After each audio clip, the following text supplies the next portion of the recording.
Hi guys, आप देख रहे हैं फ्लाइंग करियर पॉइंट। दोस्तों, आप सभी का हमारे चैनल पे बहुत बहुत स्वागत है। दोस्तों, आज हम लोग यूपीपीसीएस 2017 का क्वेश्चन पेपर हम लोग सॉल्व करेंगे, जिसमें हम लोग कल हम लोगों ने 50 क्वेश्चन तक जो है सॉल्व कर लिए थे और आज फिर 50 क्वेश्चन सॉल्व करेंगे। तो 50-50 क्वेश्चन लेकर के चलेंगे। 150 क्वेश्चन होते हैं। इस तरीके से जो एक पेपर है वो उसके 3 वीडियो आएंगे, 3 पार्ट में आएंगे, क्योंकि एक ही पार्ट अगर हम बनाते हैं तो बहुत लॉन्ग वीडियो हो जाता है और आप लोग जो है एक बार में पूरा वीडियो देख नहीं पाते हैं। इसलिए हम उसको 3 पार्ट में लेकर के आएंगे और शूट करने में भी प्रॉब्लम होती है। बहुत लंबा वीडियो होता है, उसको एक बार में शूट करना बहुत ही मुश्किल काम है। तो हम उसको 3 बार में जो है शूट करेंगे और अच्छे से उसको सॉल्व कर करके उसको अपलोड करेंगे। तो दोस्तों जो है आप लोग जो है बताइएगा, कमेंट बॉक्स में बताइएगा कि सॉल्व पेपर से जो है कितना जो है आप लोगों को फ़ायदा हुआ। पीसीएस में एग्ज़ाम जो है स्पेशली यूपी पीसीएस की अगर बात करें तो इसमें जो यूपी पीसीएस का जो पेपर होता है, इसकी स्ट्रेटजी यही है कि जो लोग जितना ज़्यादा यूपी पीसीएस का क्वेश्चन पेपर सॉल्व करके एग्ज़ाम हॉल में जाते हैं, उन लोगों का उतना ज़्यादा उसमें हेल्प मिलती है, क्योंकि 40% क्वेश्चन तक जो है उसमें रिपीट होते हैं। तो इसलिए रिपीटेड क्वेश्चन बहुत आते हैं यूपी पीसीएस में, रिपीटेड क्वेश्चन बहुत ज़्यादा होते हैं। तो आप लोगों को चाहिए कि प्रीवियस ईयर के कम से कम 10 साल 15 साल के क्वेश्चन आप लोग सॉल्व करके जाइए, तो उससे जो है बहुत आप लोगों को हेल्प मिलने वाली है। तो मैं जो है आप लोगों से उम्मीद करता हूँ कि आप लोग ये सारे क्वेश्चन हैं इसको बहुत अच्छे से सॉल्व कर लेंगे। तो ये मैंने जो है अपने और काफ़ी पहले के जो है क्वेश्चन पेपर मैंने अपने चैनल में डाला हुआ है। तो आप लोग जो है प्रीवियस ईयर के जो पहले के क्वेश्चन पेपर जो हमारे प्लेलिस्ट में पड़े हुए हैं, आप लोग वहाँ से उसको सॉल्व कर सकते हैं। बाकी कुछ और 2017 से मैंने इधर जो है नया क्वेश्चन पेपर परचेज़ किया हुआ है, तो आप लोग वहाँ से लेकर के भी इसको देख सकते हैं, सॉल्व कर सकते हैं। तो एक-एक करके हम लेकर के आते रहेंगे। अभी फर्स्ट पेपर कर रहे हैं, इसके बाद सेकंड पेपर का भी वीडियो लेकर के आएँगे। इसके अलावा और आप लोगों को किसी तरह का कोई भी इश्यू है तो आप लोग कमेंट बॉक्स में ज़रूर लिखिएगा। तो आई होप आप लोगों को ये वीडियो पसंद आया होगा और कैसा लगा आप लोगों को वीडियो जो है आप लोग कमेंट बॉक्स में ज़रूर लिखिएगा। पसंद आया हो तो लाइक करिएगा और शेयर करिएगा। जो लोग अभी तक हमारे चैनल नए हैं, जिन्होंने सब्सक्राइब नहीं किया, सब्सक्राइब कर लें और बराबर में लगे हुए बेल का आइकन को ज़रूर प्रेस कर लें। कल हम लोगों ने 2017 का प्रीवियस से प्री एग्ज़ाम का क्वेश्चन पेपर हम लोगों ने 50 क्वेश्चन हम लोगों ने सॉल्व किए थे। तो चलिए आइए आज हम लोग 51वें क्वेश्चन से शुरू करते हैं। तो चलिए आइए शुरू करते हैं। 51वां क्वेश्चन है, निम्नलिखित में से किस भारतीय वैज्ञानिक को फ्यूचर वर्ग में 2017 का डैन डेविड पुरस्कार दिया गया था? ये है द्रोणमराजू के राव, नंबर बी है विमान बागची, नंबर सी है CNR राव, नंबर डी है श्रीनिवास कुलकर्णी। तो इसमें डी वाला सही हो जाएगा। श्रीनिवास कुलकर्णी को फ्यूचर वर्ग 2017 का डैन डेविड पुरस्कार दिया गया था। क्वेश्चन नंबर 52 है, निम्नलिखित में से कौन सा देश फीफा फेडरेशन कप 2017 का विजयी देश था? तो ए हो जाएगा चिली, नंबर बी है जर्मनी, नंबर 3 है मैक्सिको, नंबर डी है पुर्तगाल। तो इसमें बी वाला हो जाएगा। फीफा फेडरेशन कप 2017 का आयोजन 17 जून से 2 जुलाई 2017 तक रूस में आयोजित किया गया था। इस प्रतियोगिता में जर्मनी विजेता जबकि चिली उप विजेता रहा था। क्वेश्चन नंबर 53 है, भारत में सबसे बड़े माने जाने वाले वैश्विक कौशल पार्क की आधारशिला जुलाई 2017 में रखी गई। तो लखनऊ, बेंगलुरु, भोपाल, जयपुर। तो भोपाल सही हो जाएगा। इसकी व्याख्या देख लेते हैं। भारत में सबसे बड़ा माना जाने वाले वैश्विक कौशल पार्क की आधारशिला जुलाई 2017 में भोपाल में रखी गई थी। इस पार्क की स्थापना सिंगापुर के तकनीकी शिक्षा और शिक्षा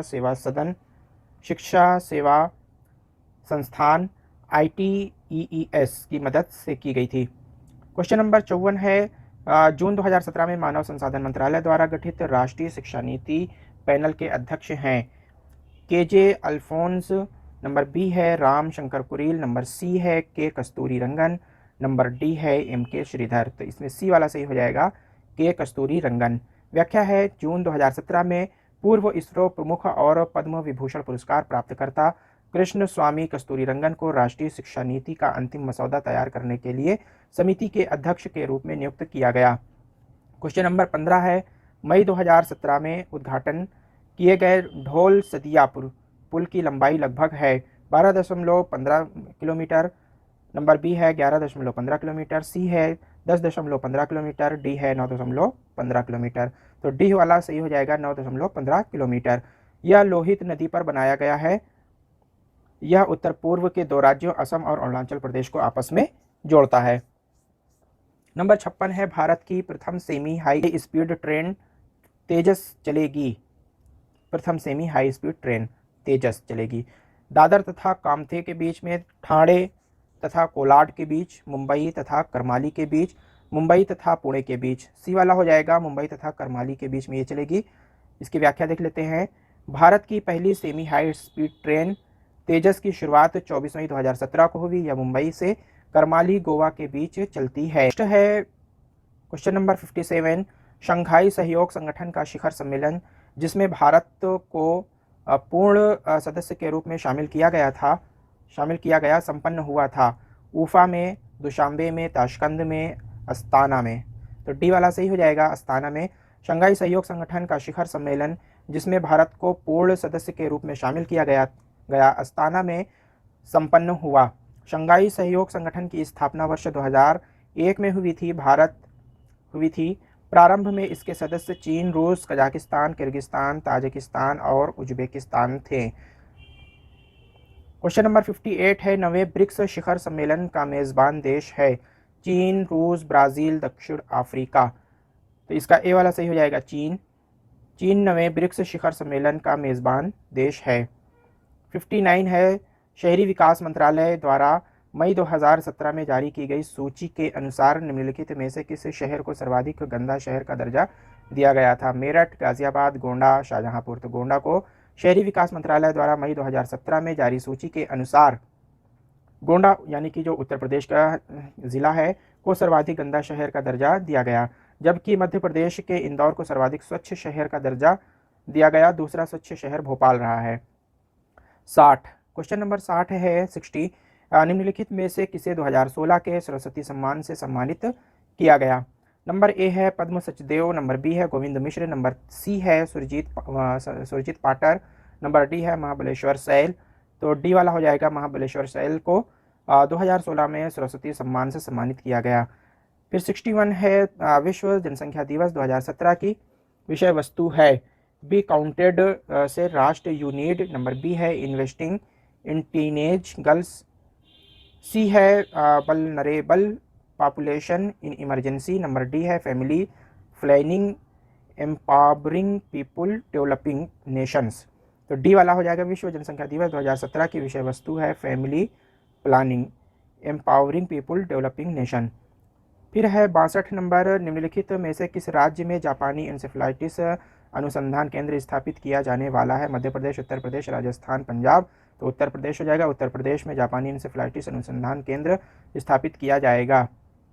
क्वेश्चन नंबर 63 है, वित्त वर्ष 2017-18 के संघ सरकार के बजट 10 मुख्य विषय वस्तु में से निम्नलिखित में से कौन सम्मिलित नहीं है? नंबर ए है निर्यात निष्पादन, नंबर बी है गरीब एवं अल्प सुविधा प्राप्त लोग, नंबर सी है युवा वर्ग, नंबर डी है ग्रामीण जन समुदाय। तो ए हो जाएगा इसका आंसर। वित्त वर्ष 2017-18 के संघ सरकार के बजट की 10 मुख्य विषय वस्तुओं में निर्यात सम्मिलित नहीं था। क्वेश्चन नंबर 64 है, इजराइल और फ़लस्तीन के मध्य शांति वार्ता हेतु अंतर्राष्ट्रीय सम्मेलन 2017 में निम्नलिखित में से कहाँ हुआ था? Geneva, Washington, Paris, Berlin.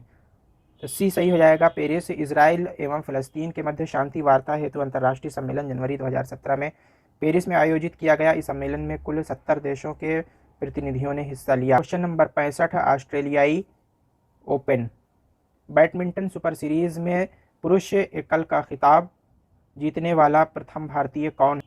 S प्रीनाथ, number B है के श्रीकांत, नंबर सी है एस प्रणय, नंबर डी है पी पादुकोण। तो बी वाला सही हो जाएगा, के श्रीकांत ऑस्ट्रेलियाई ओपन बैडमिंटन सुपर सीरीज में पुरुष एकल का खिताब जीतने वाला प्रथम भारतीय है। 66 है, सूची फर्स्ट को सूची सेकंड से सुमेलित कीजिए और सूचियों के नीचे दिए गए कोड की सहायता से सही उत्तर चुनिए। सूची फर्स्ट संस्थान है, सूची सेकंड शहर है। वन अनुसंधान संस्थान और इसके सामने दे रखा है जोधपुर, बताना है सुमेल करके। वन अनुसंधान संस्थान जोधपुर, भारतीय चारागाह एवं चारा अनुसंधान संस्थान नई दिल्ली, केंद्रीय शुष्क क्षेत्र अनुसंधान संस्थान देहरादून, भारतीय कृषि अनुसंधान संस्थान झांसी। तो इसमें अब बताना है कि कौन सा सही। तो इसमें बी वाला सही है दोस्तों, A23, B24, C21, D22।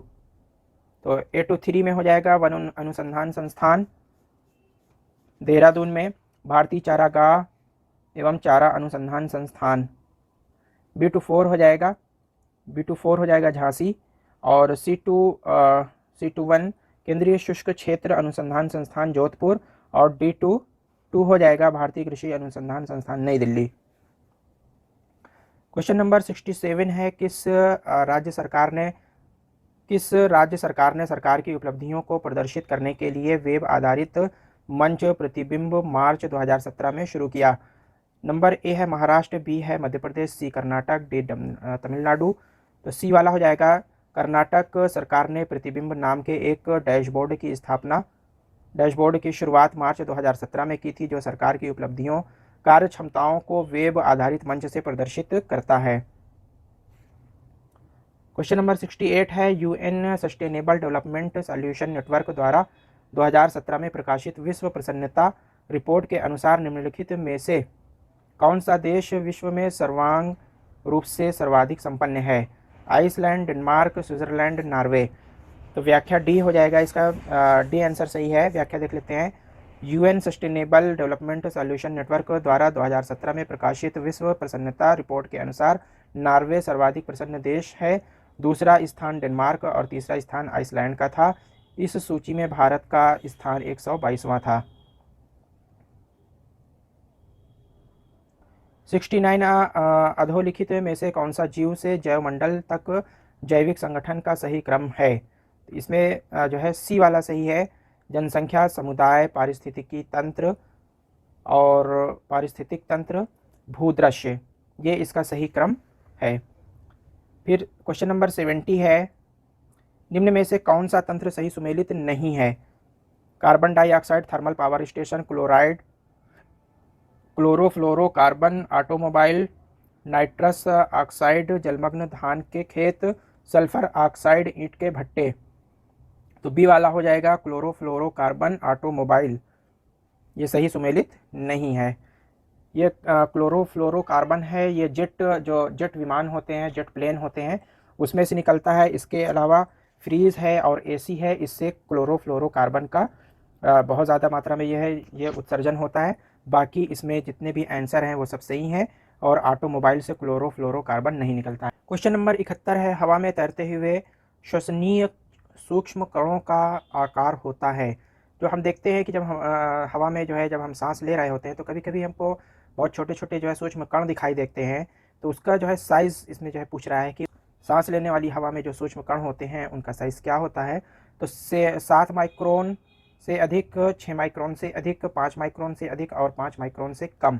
तो डी वाला हो जाएगा, हवा में तैरते हुए श्वसनीय सूक्ष्म कणों का आकार 5 माइक्रोन से कम होता है। क्वेश्चन नंबर 72 है, उत्तर प्रदेश में कितने कृषि जलवायु क्षेत्र में पाए जाते हैं? उत्तर प्रदेश में कितने कृषि जलवायु क्षेत्र पाए जाते हैं? तो ये 9 है, जो कि सी सही हो जाएगा। उत्तर प्रदेश को कुल 9 कृषि जलवायु क्षेत्र में बांटा गया है। भाबर और तराई जोन पहला है, दूसरा है बुंदेलखंड जोन, नंबर 3 है केंद्रीय जोन, नंबर 4 है पूर्वी मैदान जोन, 5वां है मध्य पश्चिमी मैदान जोन, नंबर 6 है उत्तर पूर्वी मैदानी जोन, नंबर 7वां है दक्षिण पूर्वी अर्ध रेगिस्तान जोन, नंबर 8वां है विंध्य जोन, नंबर 9 है पश्चिमी मैदानी जोन। क्वेश्चन नंबर 73 है, नीचे 2 वक्तव्य दिए गए हैं। नंबर तो पहला वक्तव्य है जो कि कथन के रूप में है, कथन ए के रूप में है। भारत में जलवायु परिवर्तन से सामाजिक तनाव बढ़ रहा है। कारण आर दे रखा है कि मौसम की चरम दशा की बारंबारता एवं तीव्रता से खाद्य सुरक्षा पर गंभीर प्रभाव पड़ेंगे, मौसम की चरम दशा की बारंबारता से। तो नीचे दिए गए कोट से सही उत्तर चुनिए। ए आर दोनों सही हैं, किंतु आर ए की सही व्याख्या है। ए आर दोनों सही हैं, लेकिन आर ए का सही व्याख्या नहीं है। नंबर सी, ए सही है किंतु आर गलत है। और नंबर डी है, ए गलत है किंतु आर सही है। तो इसमें बी वाला हो जाएगा, ए और आर दोनों सही हैं, लेकिन ये आर जो है वो ए की सही व्याख्या नहीं कर रहा है। क्वेश्चन नंबर 74 है, निम्नलिखित में से कौन सा भारत में स्थापित प्रथम राष्ट्रीय उद्यान है? चंदौली राष्ट्रीय उद्यान, नंबर बी है जिम कॉर्बेट राष्ट्रीय उद्यान, नंबर सी है गिरवन राष्ट्रीय उद्यान, डी दुधवा राष्ट्रीय उद्यान। बी वाला हो जाएगा, जिम कॉर्बेट राष्ट्रीय उद्यान भारत का प्रथम राष्ट्रीय उद्यान था। इसकी स्थापना वर्ष 1936 में हेली नेशनल पार्क के रूप में हुई। यह उद्यान बाघ संरक्षण में महत्वपूर्ण भूमिका निभाता है। क्वेश्चन नंबर 75 है, वर्षा की मात्रा निर्भर करती है हवा के दबाव पर, वायुमंडल की नमी पर, जल चक्र पर, और नंबर डी है तापक्रम पर। तो बी वाला हो जाएगा, वर्षा की मात्रा वायुमंडल में नमी की मात्रा पर निर्भर करती है। जितनी नमी की मात्रा होगी वायु में उतनी ही वर्षा होगी। क्वेश्चन नंबर 76 है, निम्नलिखित में से कौन सही सुमेलित नहीं है? विश्व पर्यावरण दिवस 5 जून, पृथ्वी दिवस 22 अप्रैल, तंबाकू निषेध दिवस 5 मई और ओजोन दिवस 16 सितंबर। तो तंबाकू निषेध दिवस 31 मई को मनाया जाता है। 77 है क्वेश्चन नंबर, हरित गृह प्रभाव यानी कि ग्रीन हाउस प्रभाव से वातावरण में निम्नलिखित में से कौन सा परिवर्तन होता है? वायुमंडल में कार्बन डाइऑक्साइड की सांद्रता बढ़ जाती है, यही वाला सही है। इसके अलावा बी नंबर और दे रखा है कि वायुमंडल में आर्द्रता बढ़ जाती है, जीवधारियों की संख्या बढ़ जाती है, वायु की गति बढ़ जाती है। तो जो ग्रीन हाउस गैस है उसके प्रभाव से वातावरण में क्या होता है? ग्रीन हाउस गैस या हरित गृह जो है उसका प्रभाव में क्या होता है? कार्बन डाइऑक्साइड की सांद्रता बढ़ जाती है, यानी उसका जो लेयर होती है वो बढ़ जाती है। क्वेश्चन नंबर 78 है, सबके लिए सतत ऊर्जा दशक पहल है? संयुक्त राष्ट्र संघ की, नंबर बी है भारत की, नंबर सी है जर्मनी की, नंबर डी है विश्व बैंक की।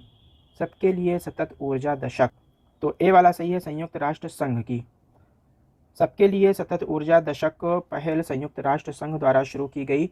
इसकी शुरुआत वर्ष 2010 में हुई थी। क्वेश्चन नंबर 79 है, भोपाल गैस दुर्घटना का कारण था मिथाइल आइसोसाइनाइट। तो यही ए वाला सही है, मिथाइल आइसोसाइनेट नामक जो गैस थी वो पूरे भोपाल में फैल गई थी, जिसके कारण काफ़ी लोगों की मौत हुई थी। तो ए वाला सही है। व्याख्या देख लेते हैं, भोपाल गैस दुर्घटना का कारण मिथाइल आइसोसाइनेट नामक विषैली गैस का रिसाव था। फिर क्वेश्चन नंबर 80 है, निम्न में से कौन सा सही सुमेलित नहीं है? प्रदूषक और दूसरे सामने वाला जो सुमेल कराना है होने वाली बीमारी का नाम है। तो पारा और इसके सामने दे रखा है मीनामाटा बीमारी, और ये सही है। कैडमियम इटाई बीमारी इससे होती है, और nitrate ion blue baby syndrome होता है, और फ्लोराइड आयन इससे अपच की बीमारी होती है, तो ये गलत है। फ्लोराइड आयन की कमी से दांतों में सड़न होती है, अतः विकल्प डी गलत है। क्वेश्चन नंबर 81 है, निम्नलिखित में से किसे वायुमंडल के प्राकृतिक संतुलन के लिए कार्बन डाइऑक्साइड की उपयुक्त सांद्रता माना जाता है? नंबर ए है 0.02%, बी है 0.03%, नंबर सी है 0.04%, नंबर डी है 0.05%। तो वायुमंडल के प्राकृतिक संतुलन के लिए कार्बन डाइऑक्साइड की उपयुक्त सांद्रता 0.03% मानी जाती है। वर्तमान में वायुमंडल में कार्बन डाइऑक्साइड की मात्रा 0.04% है। 82 है, भारत सरकार ने वन संरक्षण अधिनियम किस वर्ष में अधिनियमित किया है? 1976, 1980, 1983, 1988। तो 1980 है, ये भारत सरकार द्वारा वन संरक्षण अधिनियम वर्ष 1980 में बनाया गया। इसका संशोधन वर्ष 1988 में किया गया था। क्वेश्चन नंबर 83 है, सूची फर्स्ट को सूची सेकंड से सुमेल कीजिए और सूचियों के नीचे दिए गए कूट की सहायता से सही उत्तर चुनिए। सूची फर्स्ट, सूची सेकंड। उष्णकटिबंधीय वन, और सामने है पहला सुंदर वन, बी में शंकु वृक्ष वन, और दूसरा है हिमाचल प्रदेश। नंबर सी है कक्ष वनस्पति। नंबर 3 है राजस्थान। नंबर डी है पतझड़ वन, साइलेंट वैली। तो इसको सुमेल कराना है और बताना है कि कौन इसका जो है सही आंसर है, ABCD करके। तो इसमें डी वाला सही हो जाएगा, A24, B22, C21, D23, यानी कि A24 हो जाएगा उष्णकटिबंधीय वन साइलेंट वैली हो जाएगा, और शंकु वृक्ष B22 हो जाएगा हिमाचल प्रदेश। कक्ष वनस्पति C21 कक्ष वनस्पति सुंदरवन से आ जाएगा, सुमेल हो जाएगा, और D23 पतझड़ वन राजस्थान से सुमेल हो जाएगा। तो डी वाला सही है। क्वेश्चन नंबर 84 है, जैव विविधता को अधिकतम संकट है। प्राकृतिक निवास एवं वनस्पतियों के विनाश से, अनुपयुक्त कृषि क्रियाओं से, जलवायु परिवर्तन से और जल प्रदूषण। तो इसका ए वाला सही हो जाएगा, यानी कि प्राकृतिक निवास एवं वनस्पतियों के विनाश से। इसका व्याख्या देख लेते हैं। जैव विविधता को वैश्विक तापन, वनोन्मूलन, ओजोन परत आदि से खतरा है, परंतु इसे सबसे अधिक संकट प्राकृतिक निवास एवं वनस्पतियों के विनाश से है। फिर नेक्स्ट है, निम्नलिखित में से कौन जलवायु परिवर्तन के प्रमुख कारक हैं? नंबर 1, जीवाश्मिक ईंधन का अधिकाधिक प्रज्वलन। नंबर 2 है तेज चालित स्वचालितों की संख्या विस्फोटन।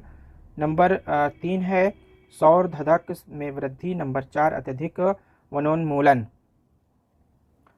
तो इसको जो है कूट के साथ बताना है, कौन सा कूट सही है।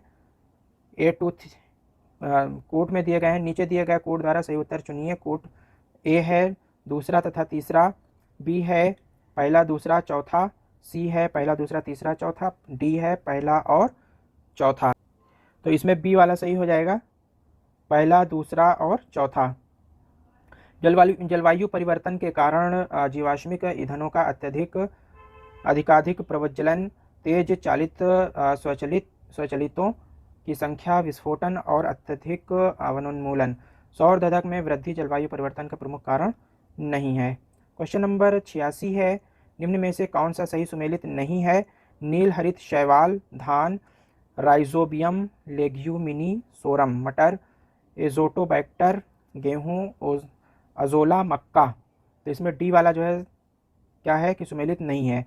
अजोला बैक्टीरिया धान के पौधों की जड़ों के साथ जुड़े होते हैं, अतः उपरोक्त में से विकल्प डी। क्वेश्चन नंबर 87 है, निम्नलिखित में से किस पारिस्थितिकीय तंत्र में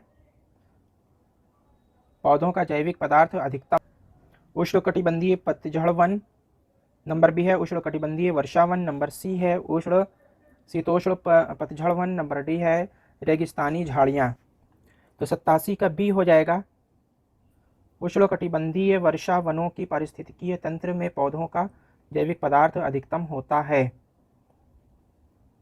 फिर है, भारत एवं अमेरिका की राजनीतिक व्यवस्थाओं के बीच निम्नलिखित में से कौन सी विशेषताएं समान हैं?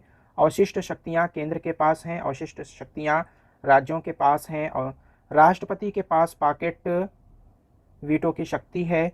और चौथा नंबर है कि उच्च सदन में कुछ मनोनीत सदस्य होते हैं। तो इसका कूट के साथ जो है बताना है। तो केवल 3 सही है।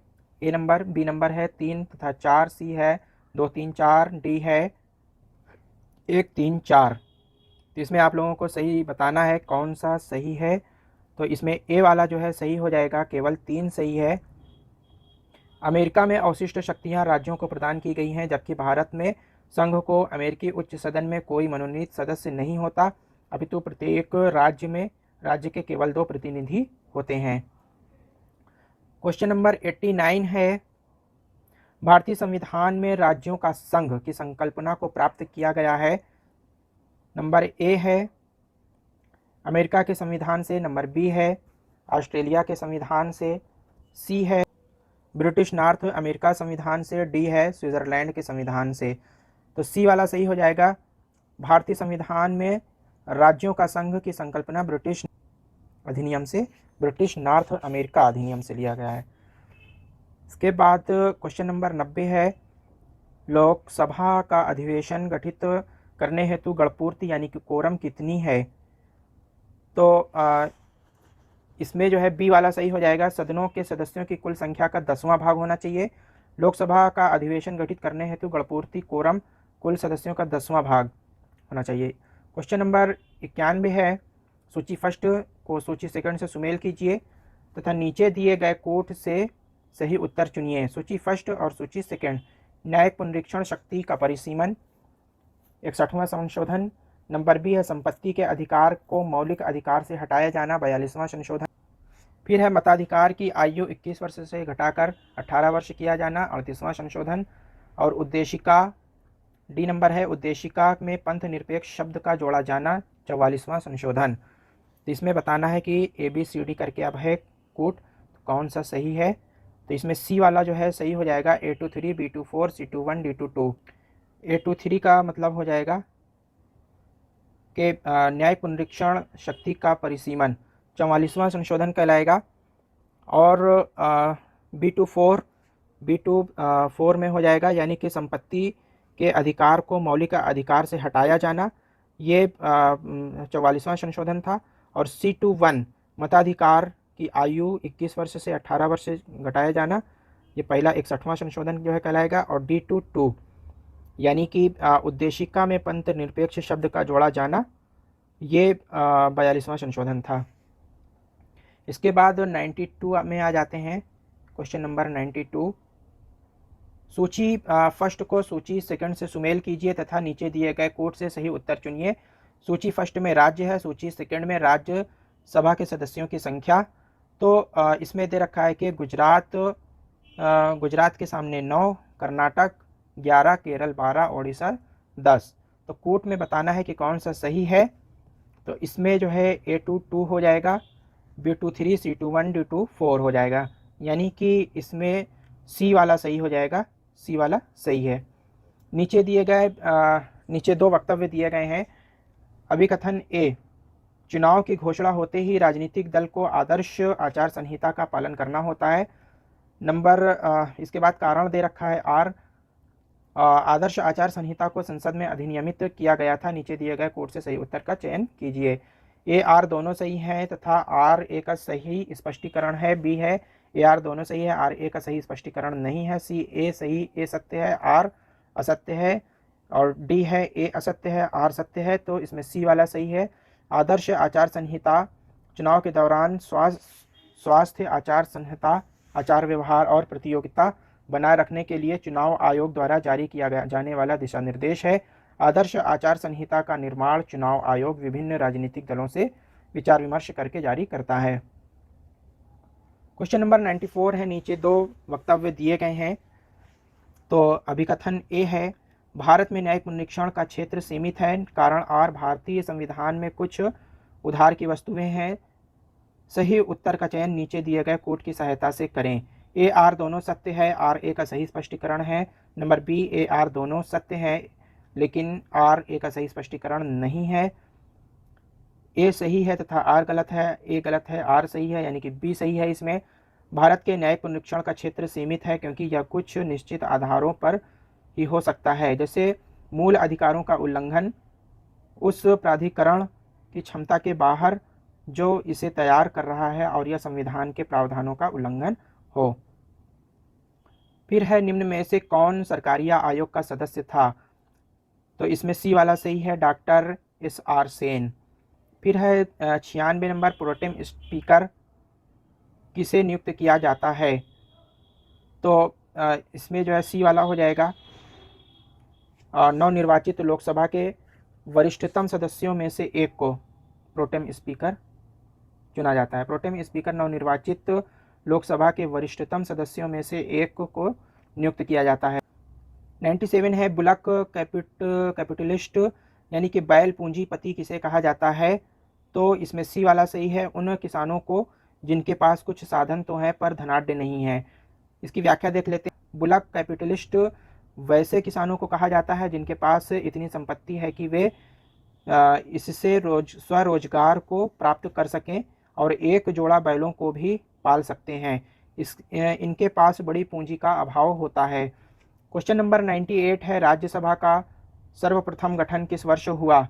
1950, 1951, 1952, 1953। तो सी वाला हो जाएगा, राज्यसभा का सर्वप्रथम गठन 1952 में हुआ था। क्वेश्चन नंबर 99 है, निम्नलिखित में से कौन अंतर्राज्य परिषदीय गठन करने के लिए अधिकृत है।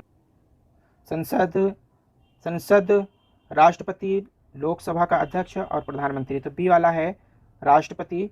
अंतर्राज्य परिषद का गठन करने की स्वीकृति राष्ट्रपति द्वारा की जाती है। भारत के संविधान के अनुच्छेद 263 के तहत अंतर्राज्य परिषद के गठन की व्यवस्था की गई है। फिर क्वेश्चन नंबर 100 है, निम्नलिखित में से कौन सही सुमेलित नहीं है। नीति अनुमोदन प्रस्ताव, बजट की मांग को घटाकर 1 कर दिया जाए। मितव्ययी प्रस्ताव, बजट की मांग में से एक निर्दिष्ट राशि घटा दी जाए। नंबर सी है सांकेतिक प्रस्ताव, बजट की मांग में से 100 रुपये कम कर दिए जाएं। लेखानुदान, फिर है डी वाला लेखानुदान, बजट की मांगों को पूर्ण रूप से वित्तीय वर्ष के लिए पारित करना। तो कौन सा सही सुमेलित नहीं है? तो डी वाला सही सुमेलित नहीं है। यानी कि लेखानुदान भारतीय संविधान के अनुच्छेद 116 के अनुसार लोकसभा वोट और अकाउंट यानी कि लेखानुदान के प्रावधान का उपयोग करती है। इसके तहत बजट व पारित होने की प्रक्रिया पूर्ण होने से पहले सरकार निधियों का प्रयोग कर सकती है। तो गाइस ये जो है 2017 का 50 यानी 51 से लेकर के 100 क्वेश्चन तक हो गए हैं और अब आगे के 50 क्वेश्चन और बाकी हैं, तो वो हम अगले वीडियो में लेकर के आएंगे। तो दोस्तों आप लोगों को ये वीडियो कैसा लगा और इसमें जो है किसी प्रकार का कोई इशू हो तो आप लोग कमेंट बॉक्स में ज़रूर लिखिएगा। वीडियो अगर पसंद आया हो तो लाइक कर दीजिएगा, शेयर कर दीजिएगा और जो लोग हमारे चैनल पे नए हैं, जिन्होंने अभी तक हमारे चैनल को सब्सक्राइब नहीं किया है, दोस्तों सब्सक्राइब कर लीजिएगा। बराबर में लगे हुए बेल के आइकन को प्रेस कर लीजिएगा ताकि हमारी आने वाली वीडियो का नोटिफिकेशन सबसे पहले आपको मिल सके। तो गाइस आप लोगों को ये वीडियो कैसा लगा आप लोग कमेंट बॉक्स में ज़रूर लिखिएगा। किसी तरह का कोई भी इशू हो तो आप लोग कमेंट बॉक्स में लिख सकते हैं।